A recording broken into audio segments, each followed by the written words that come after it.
The Belgian exploits in the Congo are quite well documented, so I'm not going to go into too much detail there. But Belgium has a strange history with colonialism. After all, the small nation only emerged in the 1830s, but they were able to claim Central Africa and concessions in Tianjin.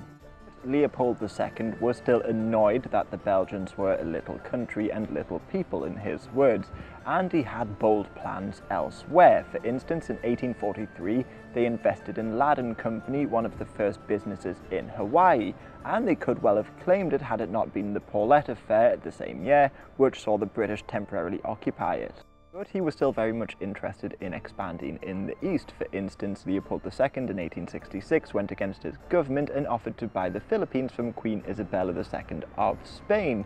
And he also wanted to buy land in Taiwan and also wanted to claim Fiji, saying that they shouldn't let such a fine prey escape. In fact, he was also interested in the Tonkin, New Guinea, Borneo, and pretty much everywhere else he could find.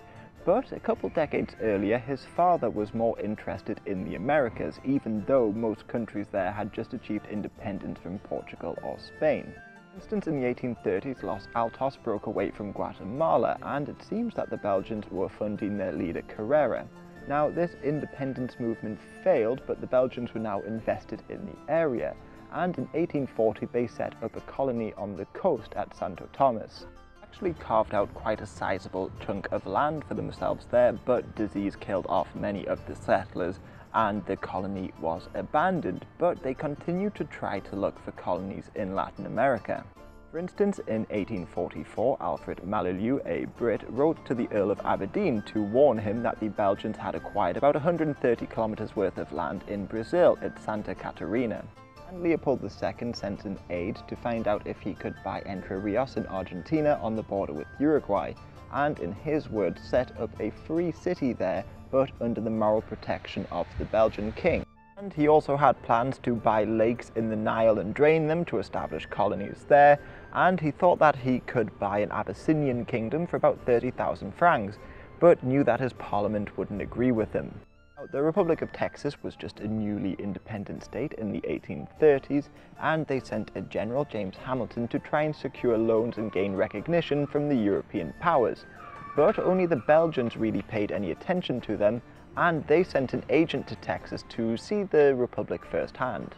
Leopold said that he wished the Parliament wouldn't worry so much about neutrality because he believed Belgium could be the richest nation in the world, and of course there are numerous other examples of them trying to buy colonies, like in the 1830s when they tried to buy Cuba from Spain. The Spanish were nearly bankrupt at that time because of the Carlist Wars, but Lord Palmerston of Britain wrote to the Belgians and spoke against it. He said that Cuba was too closely connected to Spain and said that it would be an unwieldy colony. Palmerston said that Britain wouldn't help Belgium in this pursuit, but he said that he understood Leopold's desire for colonies. In fact, he said it was natural. However, he also said that colonies were overrated. However, Belgium's biggest or boldest colonial plans were in the Republic of Texas. Belgian agent Person went into great detail about the fur trade, slave trade, etc. in Texas, and there was some talk about giving land to the Belgians in exchange for a loan. However, by the end of his trip there, the Texans were only willing to allow them to set up a colony that would remain part of Texas. Now, this had been done before. For instance, a Frenchman recruited Europeans to settle in his new colony, Castroville, and a German company, Adelsverein, also bought land for people to settle, but very few people went there. These weren't imperial colonies. In fact, they were just places for foreigners to live in, and this didn't interest Leopold at all because he wanted the Belgians to control a chunk of land and be able to export goods in the future to Texas, which they saw as a great future market. However, had the Texans offered more, it seems likely that the Belgians would have offered assistance in their war against the Mexicans. And just a couple decades later, the Belgians did send troops to Mexico as part of the Franco-Mexican War. But ultimately, nothing happened with these deals, and America's interest in the region won out.